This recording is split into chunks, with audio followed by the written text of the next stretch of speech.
प्रिय छात्रों, हिंदी के इस शिक्षण सत्र में आपका हार्दिक स्वागत है। आज हम काव्य खंड के अंतर्गत कवि सुमित्रानंदन पंत जी द्वारा रचित बापू के प्रति शीर्षक कविता के तीसरे भाग का अध्ययन करेंगे। प्रस्तुत अंश में कवि ने राष्ट्रपिता महात्मा गांधी के गुणों का वर्णन करते हुए उनके प्रति अपना श्रद्धा सुमन समर्पित किया है। छंद देखें। सुख भोग खोजने आते सब, आए तुम करने सत्य खोज। जग की मिट्टी के पुतले जन, तुम आत्मा के मन के मनोज। जड़ता हिंसा स्पर्धा में भर, चेतना अहिंसा नम्र ओज। पशुता का पंकज बना दिया, तुमने मानवता का सरोज। कठिन शब्दों का अर्थ देखें।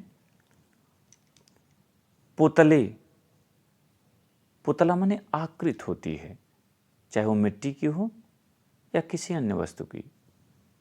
मनोज, मनोज माने कामदेव। जड़ता, जड़ता माने मूर्खता। स्पर्धा, प्रतियोगिता। नम्र ओज, कोमल कांति। पशुता, पशुता का तात्पर्य होगा पशुवत अर्थात भेदभाव हिंसा आदि जहां हो उसे पशुता कहेंगे। पंकज, पंकज माने कमल होता है और सरोज माने भी कमल होता है, किंतु दोनों में अंतर है। कीचड़ में उत्पन्न होने वाले को पंकज कहते हैं, पंक से उत्पन्न, कीचड़ से उत्पन्न। और सर माने सरोवर, सरोवर में खिलने वाले उत्पन्न होने वाले को कमल कहते हैं। यद्यप दोनों आपस में पर्याय हैं, तो पंकज माने भी कमल और सरोज माने भी कमल। व्याख्या देखें। कवि पंत जी कहते हैं, सुख भोग खोजने आते सब, कि हे बापू, इस संसार में जन्म लेने वाला मानव सुख की कामना करता है।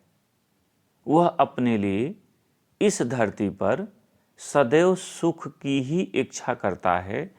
आए तुम करने सत्य खोज, किंतु आपने इस धरती पर जन्म लेकर सत्य की खोज किया, अथवा आपने सत्य की खोज के लिए जन्म लिया। फिर से देखें। कवि पंत जी राष्ट्रपिता महात्मा गांधी को संबोधित करते हुए कहते हैं कि हे बापू, इस धरती पर जन्म लेने वाले समस्त प्राणी सुख की कामना करते हैं, किंतु आपने सत्य की खोज के लिए जन्म लिया है, सत्य की खोज के लिए अवतार लिया है। जग की मिट्टी के पुतले जन, इस संसार के मनुष्य मिट्टी से निर्मित पुतले की तरह हैं। अर्थात यहां आने वाला हर व्यक्ति मिट्टी से ही बनकर आता है और अंत में उसी मिट्टी में मिल जाता है। तुम आत्मा के मन के मनोज, यद्यप आपकी यह शरीर भी मिट्टी से बनी थी, किंतु आपके उस मिट्टी निर्मित शरीर में सत्य एवं अहिंसा से युक्त आत्मा निवास करती थी, तथा आप मन की मनोज, मन को प्रसन्न करने वाले कामदेव की तरह हैं, प्रसन्न करने वाले कमल के समान हैं। दोनों अर्थ लिए जा सकते हैं। तात्पर्य है कि संसार के लोग मिट्टी के पुतले हैं, अर्थात मिट्टी से निर्मित हैं और अंत में उसी मिट्टी में मिल जाते हैं। यद्यप आपकी यह शरीर भी मिट्टी से ही निर्मित है, किंतु उसमें सत्य आत्मा निवास करती है, अतः आप मन को प्रसन्न करने वाले कमल के सदृश हैं, कामदेव के सदृश हैं। जड़ता हिंसा स्पर्धा में भर, चेतना अहिंसा नम्र ओज।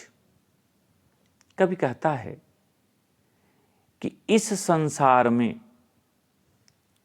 मानव की जड़ता उसकी मूर्खता, उसकी अकर्मण्यता, हिंसा, प्रतिद्वंदिता, प्रतियोगिता आदि को दूर करके आपने उसमें ज्ञान, अहिंसा और नम्र ओज, नम्रता की कांति को, आत्मिक शक्ति को भर दिया है, जागृत कर दिया है। पशुता का पंकज बना दिया तुमने मानवता का सरोज। कवि कहता है कि हे राष्ट्रपिता बापूजी, आपने मानव समाज में व्याप्त भेदभाव को, चाहे वह वर्ग का हो, चाहे जाति का हो, हिंसा आदि के कीचड़ में उत्पन्न कमल को अपने सत्य और अहिंसा के गुणों से युक्त करके मानवता रूपी स्वच्छ सरोवर में उत्पन्न कमल के समान बना दिया।